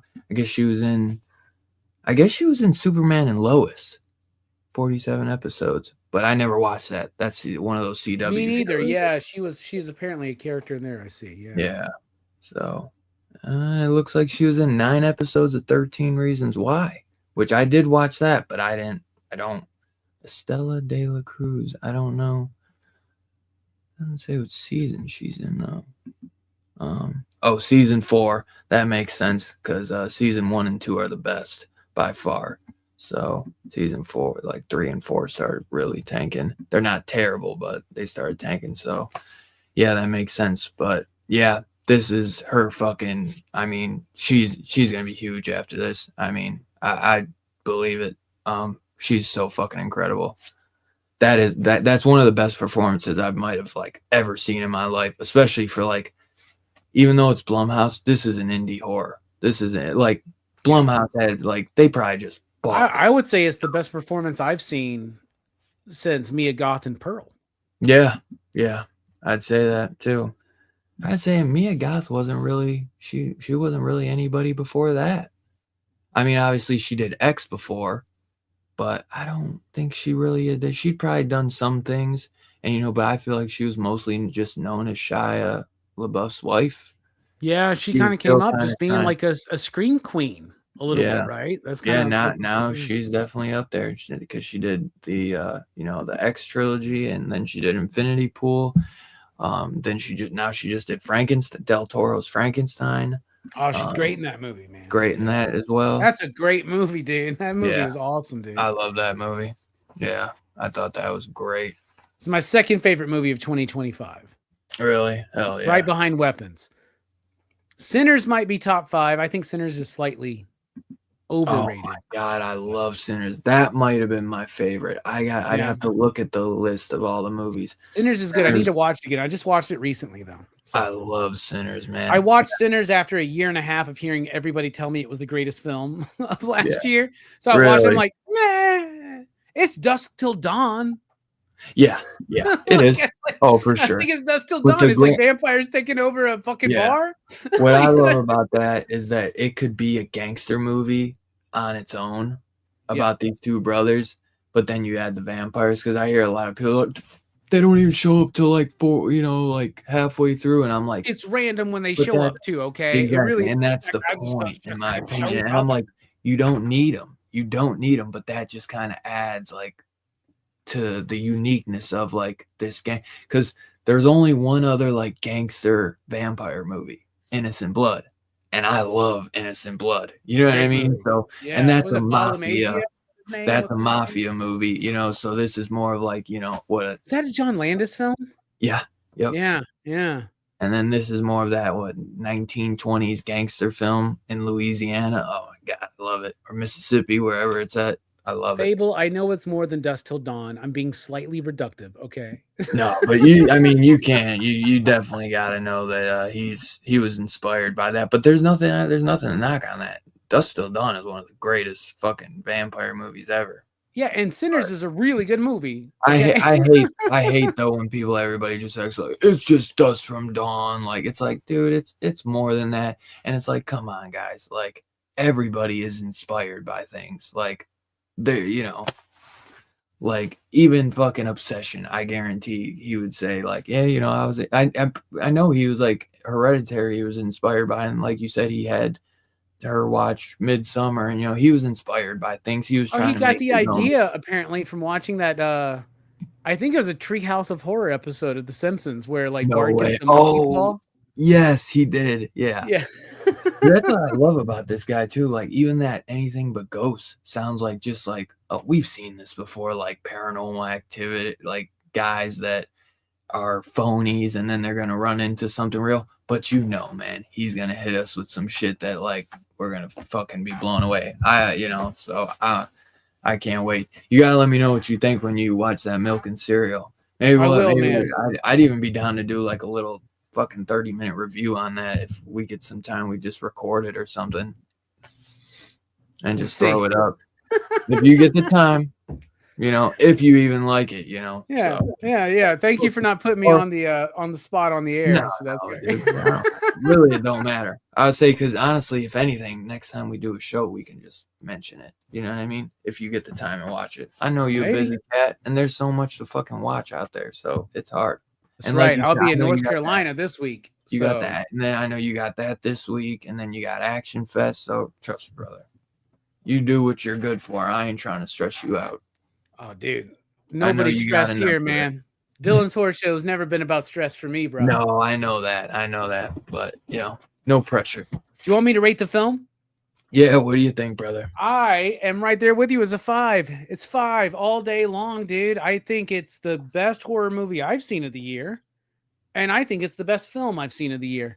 I fucking love this movie, man. It's great. I think it's got rewatchability. I think it's going to be something that I will continue to want to dive into and explore.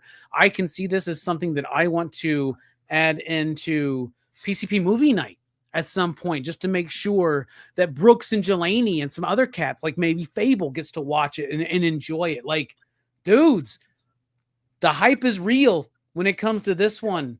This is a great movie. Great performances. We were talking about Indy all night long. I think she definitely should be nominated for an Academy Award. It's the greatest performance I've seen this year. I don't watch everything, but when I do watch something, I pay attention. But I love this film. I think it's got great performances, anchored by Indy's performance. It's got a very clever script that doesn't take the audience for granted. It's got a perfect pace, perfect atmosphere.